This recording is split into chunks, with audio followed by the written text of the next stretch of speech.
teman-teman, kembali lagi bersama saya Deprianti Buru Panjaitan.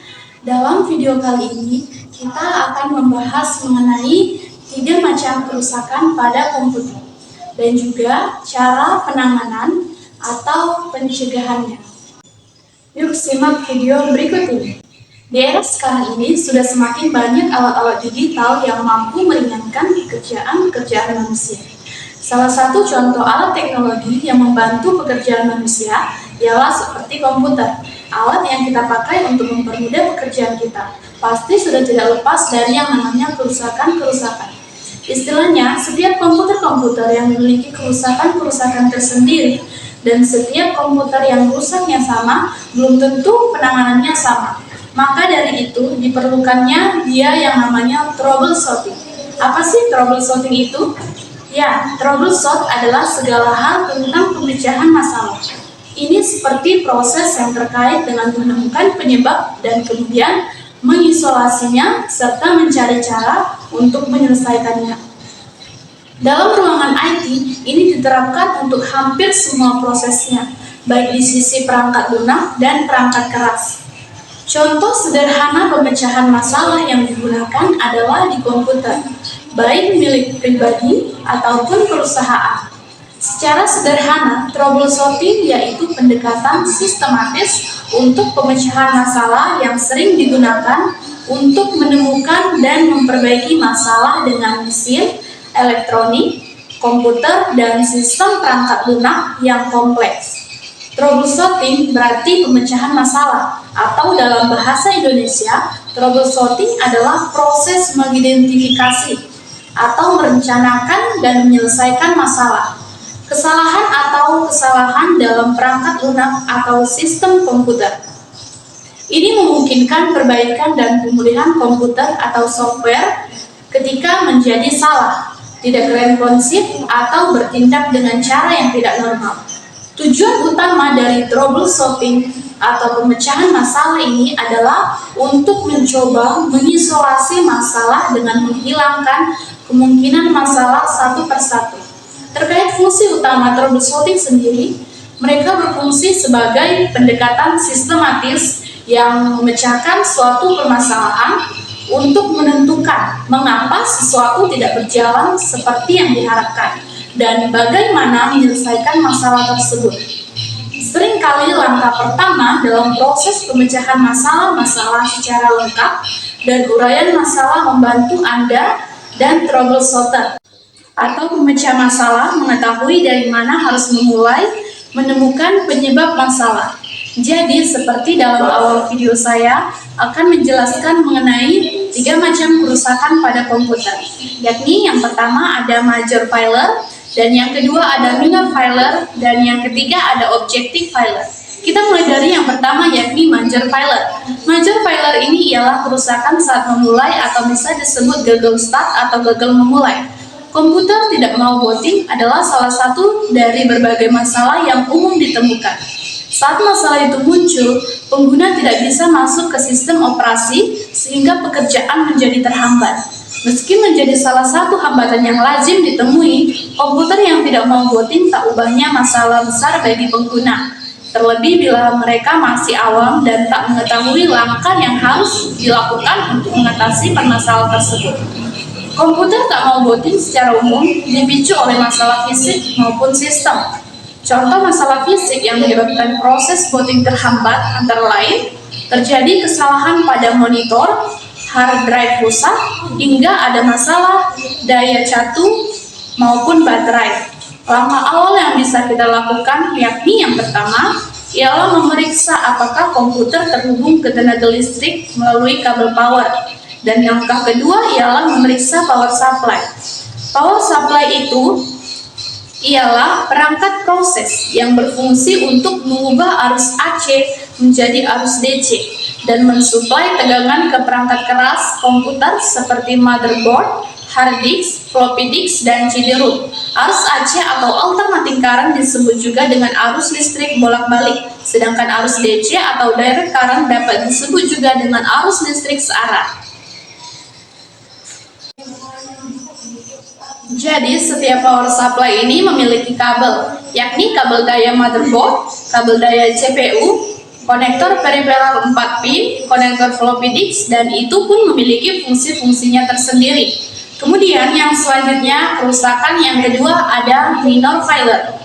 Minor failure adalah kerusakan pada komputer yang menyebabkan komputer menyala namun tidak stabil. Ciri-cirinya seperti komputer hidup namun layar tidak tampil, atau kemudian layarnya terdapat tulisan no signal, atau bisa juga disebut komputer menyala namun layar tidak tampil di monitor.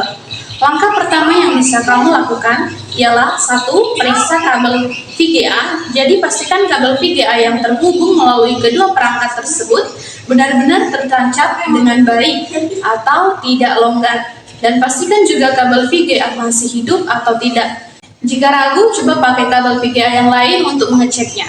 Langkah yang berikutnya ialah mengecek RAM. Nah, langkah inilah yang paling berpengaruh karena rata-rata komputer yang mati atau berkedip masalahnya ialah pada RAM. Hal yang perlu dilakukan ialah yang pertama, membersihkan RAM menggunakan penghapus. Ini bertujuan untuk membersihkan pin-pin yang berwarna kuning dari debu atau kotoran. Penting juga jangan menyentuh bagian pin yang berwarna kuning dengan tangan, apalagi tangan yang basah atau berkeringat, karena nanti akan membuat pin menjadi kotor dan berjamur. Setelah RAM sudah dibersihkan, kemudian pasang kembali RAM tersebut, lalu jangan lupa copot baterai atau CMOS dan pasang lagi agar pengaturan terreset. Setelah itu coba hidupkan kembali komputer. Bila masih bermasalah, pindah slot RAM ke slot yang lain. Bila masih bermasalah juga, maka coba RAM yang lain dan masih hidup. Dan jangan lupa copot dan pasang lagi baterai CMOS-nya. Kemudian jenis kerusakan yang ketiga yakni ada objective failure. Objective failure ini adalah kerusakan pada komputer yang bercirikan performa tidak stabil, yang bercirikan performa tidak maksimal, atau istilahnya kadang komputer mau hidup atau kadang tidak mau hidup. Kerusakan seperti ini erat kaitannya dengan CPU overheat, jam atau panas. Komputer terlalu panas, suhu tinggi prosesor, atau kesalahan layar biru yang sering terjadi adalah masalah umum yang dihadapi oleh banyak pemain dan pemilik warnet. Secara khusus, pemain yang mencari performa dari kafe internet kelas atas memberikan perhatian khusus terhadap munculnya masalah tersebut. Ada banyak hal yang bisa menyebabkan CPU pada komputer kamu menjadi panas. Bahkan terkadang CPU panas juga disebabkan beberapa faktor yang sangat beresiko merusak keseluruhan sistem komputer dan software kamu. Nah, CPU yang menjadi panas seperti ini tentu saja akan sangat merugikan usernya. Ada banyak sekali hal yang dapat terjadi ketika CPU Anda menjadi sangat panas. Berikut ini adalah beberapa dampak dari CPU yang panas, yakni komputer akan menjadi sangat lambat dalam merespon, mati secara tiba-tiba, merestart sendiri, aci, dan juga komponen lainnya akan terbakar. Radiasi panas akan membahayakan kulit, terutama pada laptop, sangat mengganggu aktivitas yang sedang dilakukan di dalam komputer. Nah, untuk mencegah agar CPU tidak menjadi mudah panas, dan untuk membuat agar CPU yang panas kembali ke dalam suhu normal, biasanya ada beberapa hal yang bisa dilakukan, seperti 1. Mematikan atau shutdown komputer kamu dan diamkan selama beberapa jam, baru kemudian dinyalakan lagi. Matikan seluruh aplikasi dan program yang tidak dibutuhkan.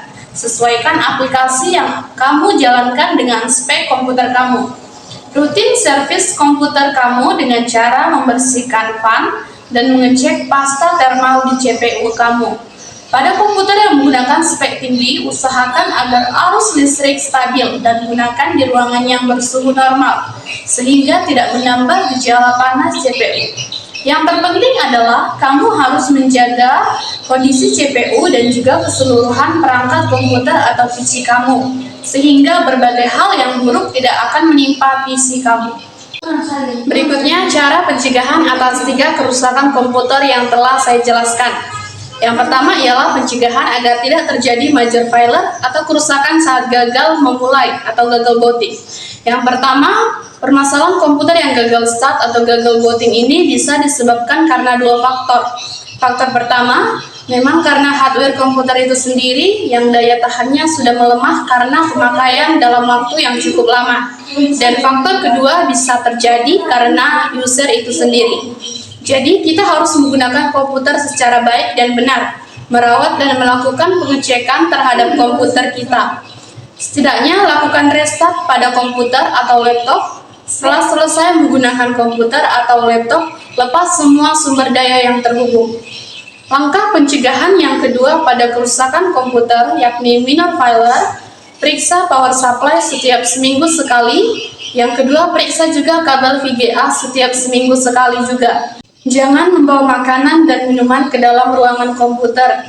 Jangan merokok di dekat komputer agar abu rokok tidak masuk ke dalam komputer. Kemudian pencegahan yang berikutnya ialah jangan menggunakan karpet sebagai alas atau lantai ruang. Karena selain menyimpan debu, karpet juga menghasilkan kotoran berupa potongan serat karpet. Bersihkan juga debu-debu yang melekat pada casing komputer, keyboard, mouse, monitor, dan lainnya. Kemudian pencegahan kerusakan laptop yang ketiga ialah objective failure. Penggunaan laptop yang terlalu lama membuat suhu di dalam laptop menjadi lebih panas dan membuat komputer fan bekerja menjadi lebih keras lagi. Ketika suhu di laptop sudah melampaui batasnya, laptop bisa menjadi terlalu panas dan bisa mengakibatkan laptop black screen. Untuk mencegah masalah ini, pengguna dapat membersihkan kipas atau cooling fan dan memastikan laptop berada di permukaan yang rata dan keras agar ventilasi berfungsi dengan baik. Jadi demikianlah pemaparan saya mengenai 3 macam kerusakan pada komputer dan juga pencegahan dari 3 kerusakan ini.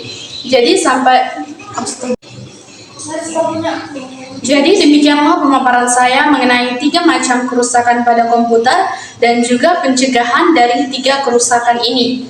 Jadi sampai di sini video saya. Buat kamu yang menonton video ini, semoga video ini dapat berguna bagi kamu. Atas perhatian dan apresiasinya, saya pamit undur diri dan saya mengucapkan terima kasih.